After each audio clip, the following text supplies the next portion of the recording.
All right, let's jump right in. First off, if you've just wrapped up your A-levels here in Zimbabwe, seriously, a massive congratulations to you. That is a huge, huge deal. But you know what comes next, right? That big question? What on earth do you study at university? It feels like everything is riding on this choice, but don't worry. In this explainer, we're going to break it all down and give you a super clear way to move forward. Finishing those final exams, it's like you've climbed this giant mountain. The relief is amazing. But then you look out and you see like a dozen different paths leading away, and it can get, well, pretty stressful. Suddenly, it feels like everyone wants to know your 5-year plan, and you're just trying to figure out what you're doing next Tuesday. And that really is the million-dollar question, isn't it? What's next? It can feel like you're standing at a massive intersection with 100 signs all pointing in different directions. If you're feeling this mix of, excitement but also total confusion right now, trust me, that's completely normal. You are definitely not alone in this. Heh, does this sound a little familiar? The second you put your pen down, the advice just starts flooding in. Oh, you should be a doctor. Why not law? Your uncle did law. Just do what your cousin did. It worked for them. It all comes from a good place, of course, from people who care. But man, it can make it really, really hard to hear your own voice in the middle of all that noise. So this brings us right to our first big challenge. How do you actually navigate all these different voices and all this pressure? How do you sift through everyone else's expectations to find the path that is genuinely, truly right for you? And here's the thing, and it's so important. This is your future we're talking about. But how do you get that across to your family without it turning into a big argument? Look, this isn't about starting a fight. It's about starting a respectful conversation. It's a communication challenge, and we're going to look at some really practical ways to handle it. Okay, so here's a simple game plan for that conversation. First off, you start by acknowledging their advice. Say, "Thank you, I really appreciate you caring about my future." That just opens the door. Then you come prepared. Don't just show up with a vibe. Show up with research. Explain why you're passionate about a certain field. And finally, show them you're serious. Propose a clear plan, not just a vague dream. That shows maturity and turns your idea into a goal they can actually believe in. So, let's say you've managed the outside voices. Awesome. But now you've got the next hurdle, the confusion inside your own head. What happens when you've done pretty well in a mix of subjects, maybe some sciences, some commerce, some arts, and now it feels like you have way too many options? And wow, this slide right here perfectly captures that feeling of being a bit lost, doesn't it? As it says, taking a bunch of different A-levels opens up so many doors, which is great, but it can also lead to this thing called choice paralysis. When it feels like you could do anything, how in the world do you pick just one thing? Well, the good news is you don't have to stay lost. We're about to introduce a really simple but incredibly powerful 3-step framework. Seriously, think of this as your personal GPS for cutting through all that confusion and making this big decision. Let's break it down. Your path to clarity is built on 3 main pillars. First, mapping what you're genuinely interested in. Second, identifying your personal strength zones. And third, checking if your choice is a good future fit. When you can get these 3 things to line up, you have found your sweet spot.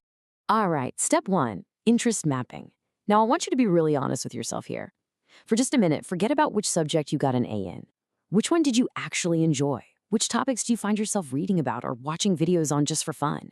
That real, genuine curiosity, that's the fuel that's going to keep you going through 3 or 4 years of tough university work.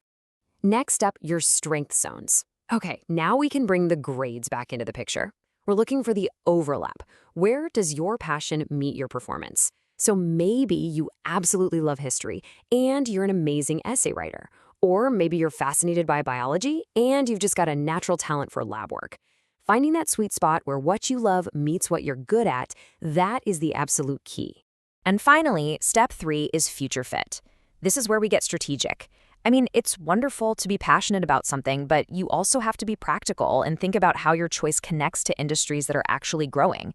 So, for example, here in Zimbabwe, some of the fastest growing sectors are in tech, fintech, and sustainable agriculture. Does your choice line up with where the world is going? This is where you balance your heart with your head. And speaking of the future, let's zoom out for a second. That future fit step is more important now than it has ever been. Choosing a program today isn't just about what you'll do for the next 4 years. It's about setting yourself up for a world that is changing incredibly fast, and it's also about making sure you always have a plan B. With the rise of AI and all this new tech, the skills that are most valuable are shifting. It's becoming less about specific knowledge for one job and way more about things like adaptability, critical thinking, and just being comfortable with technology.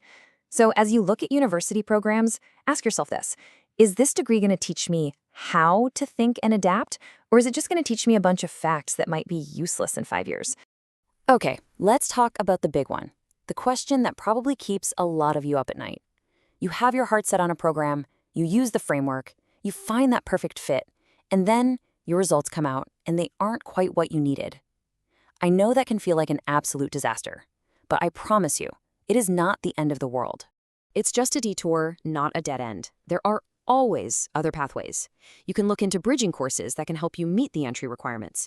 You could pivot to a program in a related field, so maybe medicine is off the table, but what about biomedical sciences or pharmacy?